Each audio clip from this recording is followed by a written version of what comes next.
যা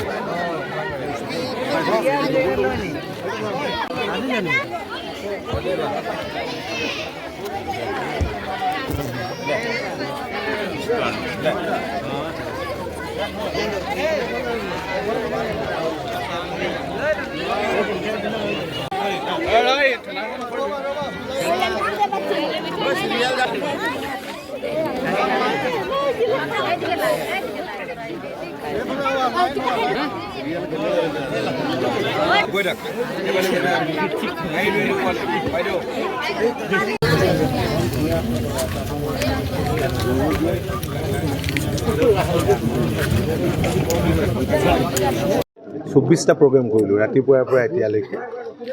এইটো আছিল আমাৰ আজিৰ দিনটোৰ শেষ প্ৰগ্ৰেম। দিন বাগিচাত আমি আছোঁ। বাগিচাৰ বহুত যিবিলাক গলি ভিতৰুৱা ৰাস্তা সেইবিলাকৰ অৱস্থা খুব শোচনীয়। পূৰ্বতেতো বাগিচাৰ ৰাস্তাবিলাক বাগিচা কৰ্তৃপক্ষই কৰিব লাগে, কৰিছিল, কিন্তু এতিয়া চৰকাৰে কৰিছে। মাননীয় মুখ্যমন্ত্ৰীয়ে চাহ জনগোষ্ঠীৰ কল্যাণৰ কাৰণে বহুবোৰ আঁচনি লোৱাৰ লগতে আজি স্কুল হৈছে মডেল স্কুল।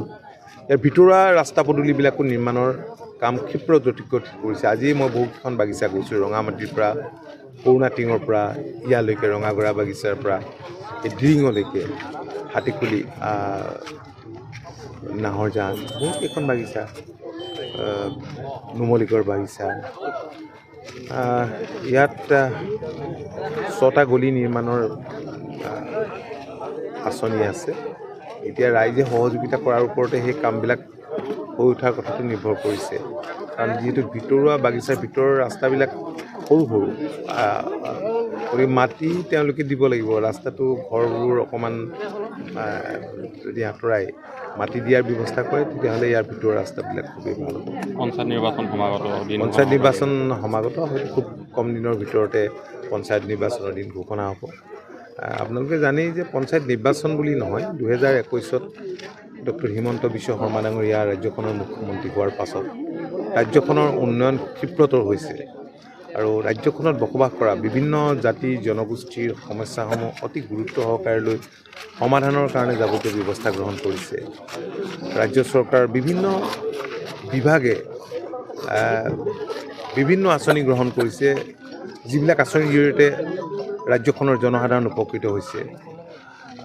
যিহেতু বিধানসভা নিৰ্বাচনলৈ বেছি দিন নাই, পঞ্চায়ত নিৰ্বাচনটো স্বাভাৱিকতেই গুৰুত্বপূৰ্ণ হ'ব আৰু আমি যৌথভাৱে আমি নিৰ্বাচনত অৱতীৰ্ণ হ'ম। আপোনালোকৰ মিত্ৰজোঁটৰ বৈঠক হৈ গৈছে?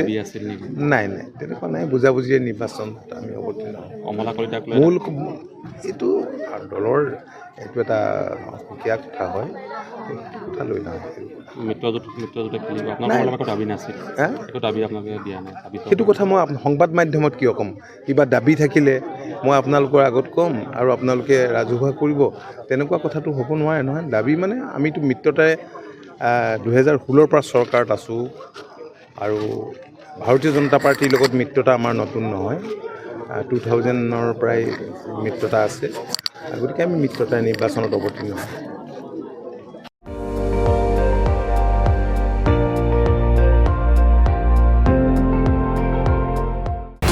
আপুনি চাই আছে ND24, সৰ্বশ্ৰেষ্ঠ নহয় সৰ্বোত্তমৰ দৌৰ।